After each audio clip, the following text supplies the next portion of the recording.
అన్యాయం అండి. ఇసుక ఎక్కడ కొనో ఒకప్పుడు మనకి ఫ్రీగా దొరికే ఇసుక ఈరోజు ఖాళీ వైసీపీ నాయకులే అమ్ముకుంటున్నారు. మనకు రూ. 1000కి 1500కి దొరికే ఇసుక ఈరోజు 4000, 5000 ఎక్కడ చూసినా అరాచకమే, అన్యాయమే. పరిపాలన ఏం బాగోలేదు. ఈ నీవు ప్రతిదీ చెప్పినవేవి కానీ నిలబెట్టావా? ఏమీ నిలబెట్టలేదు. అంత అరాచకము, అన్యాయము. పేదోడన్నుడు బతకడానికి అస్సలు ఇది లేదు.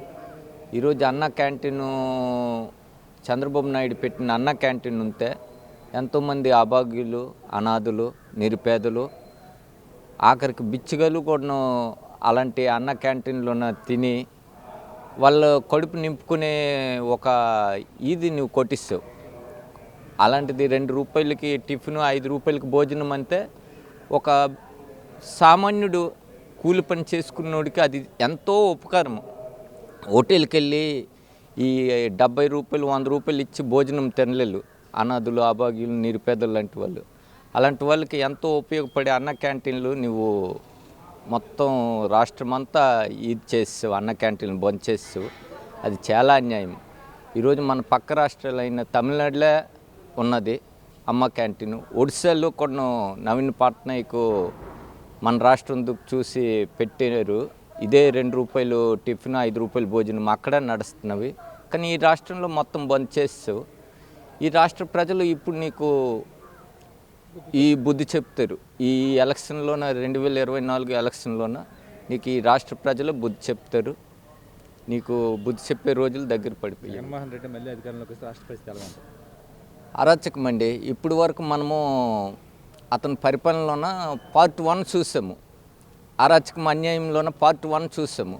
ఇక రెండోసారి వస్తే పార్ట్ 2 చూస్తాము. అరాచకం అన్యాయంకి పార్ట్ 2 ఎలాగుంటుందో, పార్ట్ 1 ఎంత ఘోరంగా ఉన్నదంటే పార్ట్ 2 ఇంకా ఎక్కువగా ఉంటుంది.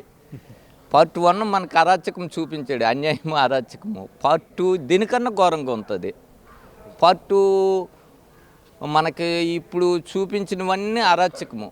భగవంతుడు మనకిచ్చిన ఇసుకని ఈరోజు ఖాళీ వైసీపీ నాయకులు అమ్ముకోవాలి, వాళ్ళే బతకాలి అంటే ఇంకా వేల కొద్ది ఈ రాష్ట్రంలో ట్రాక్టర్ డ్రైవర్లు ఉన్నారు, ఉపాధి కూలీలు ఉన్నారు. ఎంతమంది వీళ్ళందరూ బతకూడదా? వాళ్ళే బతకలే. ఇది అన్యాయం కాదా? చంద్రబాబు నాయుడు ఉచిత ఇసుక ఇచ్చినప్పుడు అక్రమ కేసులు ఉచిత ఇసుక మీద పెడతామంటారు ఎలాగా? అదేం సారు, చంద్రబాబు ఏది చేసినా అన్యాయము, నేను ఏది చేసినా న్యాయము. మరి మీ న్యాయం అంతోడు సామాన్యుడు ఎందుకండి బాధపడుతున్నాడు? సామాన్యులు అందరూ ఈరోజు రాష్ట్రం మొత్తం ఒకే మాట, చంద్రబాబు రావాలి, చంద్రబాబు గెలవాలి, చంద్రబాబు ముఖ్యమంత్రి అవ్వాలని రాష్ట్ర ప్రజలందరూ ఈరోజు ఒకే మాట. చంద్రబాబే రాష్ట్రాన్ని అభివృద్ధి చెందాలన్నా, రాష్ట్రం అభివృద్ధి మార్గం నడవాలన్నా చంద్రబాబే రావాలి. చంద్రబాబు కోసం ఈరోజు రాష్ట్ర ప్రజలందరూ గొల్లు పెడుతున్నారు. ఇంకొక 3 నెలలు మనం ఓపిక పెడితే మళ్ళీ చంద్రబాబే మనకు ముఖ్యమంత్రి అవుతారు. చంద్రబాబే మన రాష్ట్రానికి ముఖ్యమంత్రి. అక్రమ కేసులు ఎందుకు పెడుతున్నట్టు భయపడే?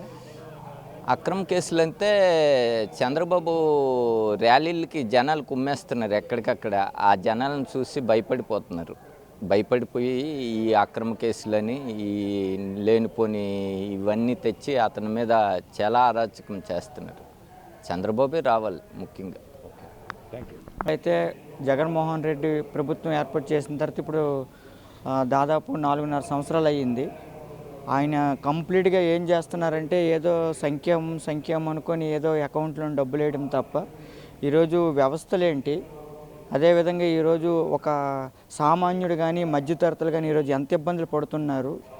ఏదేదో అకౌంట్లో వేసామని చెప్పుకోవడం, డబ్బులు వేసుకోవడమే తప్ప ఈరోజు చూసుకున్నట్లయితే రాష్ట్రానికి కానీ రాష్ట్రంలో ఉన్న ప్రజలకు కానీ ఒరిగేది ఏం లేదండి.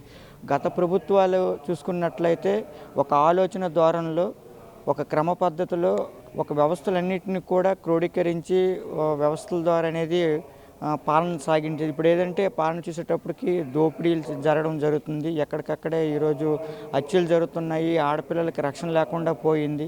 ఈరోజు చిన్న తరహా పరిశ్రమలు కానీ ఈరోజు మూతపడుతున్నాయి. కొత్తగా మన రాష్ట్రానికి పరిశ్రమలు కూడా వచ్చే పరిస్థితి ఏమి లేదండి. కంప్లీట్గా చూసుకున్నట్లయితే కరోనా తర్వాత అంతా కూడా వ్యవస్థలన్నీ కూడా ఈరోజు మూసిపోవడం జరిగిందండి.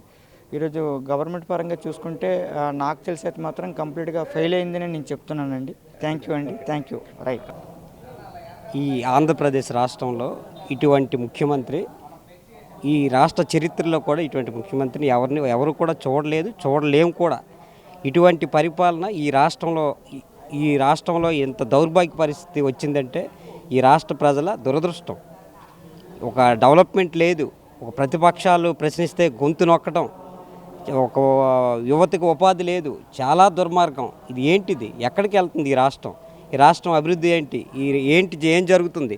ఒక రాజధాని లేదు, ఒక యువతకి ఉపాధి లేదు. ఎవరైనా కార్యకర్తలు, తెలుగుదేశం కార్యకర్తలు ఒక ధర్నా చేస్తే అక్రమంగా బంధించడం ఏంటిది?